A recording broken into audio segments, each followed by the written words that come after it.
দুইয়ের প্রভাবে বৃষ্টি চলছে দক্ষিণবঙ্গের জেলায় জেলায়। আবহাওয়া অনেকটাই মনোরম। আর মনোরম আবহাওয়ায় উইকেন্ডে প্রচুর পরিমাণে পর্যটক এসেছে দীঘায়। দীঘায় পর্যটকের ঢল। সমুদ্র উত্তাল থাকার কারণে বাড়তি সতর্ক প্রশাসন। পূর্ব মেদিনীপুর জেলার সমুদ্র পর্যটন নগরী দীঘা শুধু জেলার নয়, রাজ্যের অন্যতম জনপ্রিয় পর্যটন নগরী।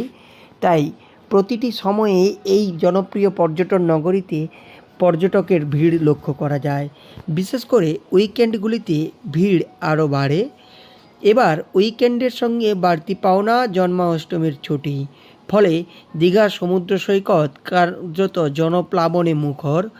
দীঘার ওল্ড দীঘা থেকে নিউ দীঘা পর্যন্ত বিভিন্ন সমুদ্র ঘাটে ঘাটে পর্যটকদের ভিড় কার্যত চোখে পড়ার মতো।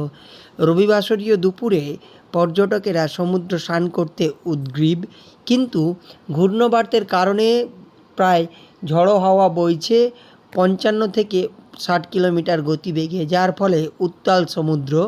মৎস্যজীবীদের সমুদ্রযাত্রায় নিষেধাজ্ঞা করা হয়েছে। বাড়তি সতর্ক অবলম্বন করেছে দীঘা পুলিশ প্রশাসন। সমুদ্রের ঘাটগুলিতে নুলিয়া ও সিভিল ডিফেন্স কর্মীদের পাশাপাশি সাধারণ পুলিশের নজরদারি চলছে। জোয়ারের সময় উত্তাল সমুদ্রে পর্যটকদের সমুদ্র স্নানে নিষেধাজ্ঞা জারি করেছে প্রশাসন। কিন্তু সমুদ্র উপভোগ করতে এসে হোটেলবন্দি হলে তো আর চলে না।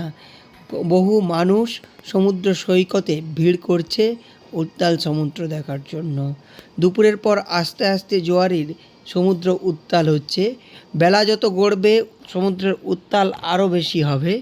পর্যটকেরা তাই সমুদ্রের পাড়ে দাঁড়িয়ে তাড়িয়ে উপভোগ করছে। বর্তমান সময়ে প্রাকৃতিক সৌন্দর্যের পাশাপাশি দীঘায় একাধিক কর্মযজ্ঞের কারণে নতুন পসরা সাজিয়ে পর্যটকদের আকর্ষিত করছে।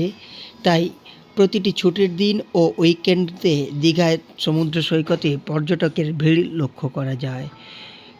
এবার শনি রবিবার ছুটির পাশাপাশি সোমবার জন্মাষ্টমীর ছুটি।